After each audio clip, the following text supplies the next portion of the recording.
তা হ্যালো বন্ধুরা, আজকে আমরা দেখবো কিছু বিচিধারী জলপড়াদের জলকেলি করা কিছু ভিডিও। তো দেখো তোমরা। তাই দেখো, আমি আর মনা কিন্তু একটা সাঁতার কাটবো। তো মনে বলো কত পিরিত কত পিরিত। মনা কিন্তু সাঁতার কাটতে পারে না। সাঁতার কাটতে পারে না, তো জলের মধ্যে এগুলো পেরে নামছে কিসের জন্য? ক্যামেরা লয়া দেখানোর জন্য সবাই রে?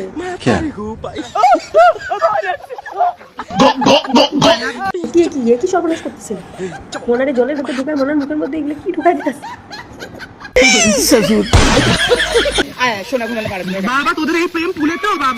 দুদিন আগেই না তুই এরে চেঞ্চুরির বদনাম দিছিলিস, আজকে আবার সোনা মনা ধনা। দেখো আমার সন্তান। সন্তান তা কি নারী ছেঁড়া না ধন ছেঁড়া সন্তান তোমার? গাইস দেখো, আমরা তো জলে নেমেছি কিন্তু আমরা সাঁতার জানি না। ভেবেছিলাম পুরো শোলা বা বল হলে আমরা সাঁতার কাটতাম, কিন্তু এখানে বল খুঁজে পাচ্ছি না।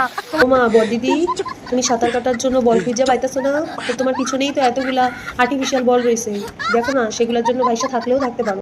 সঠিক বলেছেন, আপনার বুদ্ধি ভালো। গাইস দেখো, আমরা তো জলে নেমেছি কিন্তু আমরা সাঁতার জানি না। ভেবেছিলাম আর তোমরা থাইকা থাইকা ওরকম জার্কিং মারো কেন দিদি? হ্যাঁ, এই জার্কিং কইরা কি বোঝাইতে চাও? যে ঠিকঠাক জায়গায় অপারেশনটা হয়েছে কিনা সেটাই বোঝাতে চাও? তুমি কাছে কথা চলা জানি না। ভেবেছিলাম পুরো শোলা বা বল হলে আমরা সাঁতার এক মিনিট সাঁতার জানি না। ভেবেছিলাম পুরো শোলা বা বল হলে আমরা সাঁতার এটা কি করে? পিছনেরটা দেখ, মনা নিজেরটা ধরে নিজেরটাই টিকতেছে। এই জন্য সিলিকন অপারেশন করাইছিলাম মনা তুমি, যাতে নিজেরটা ধরে নিজেরটাই টিপাটিপি করতে পারো।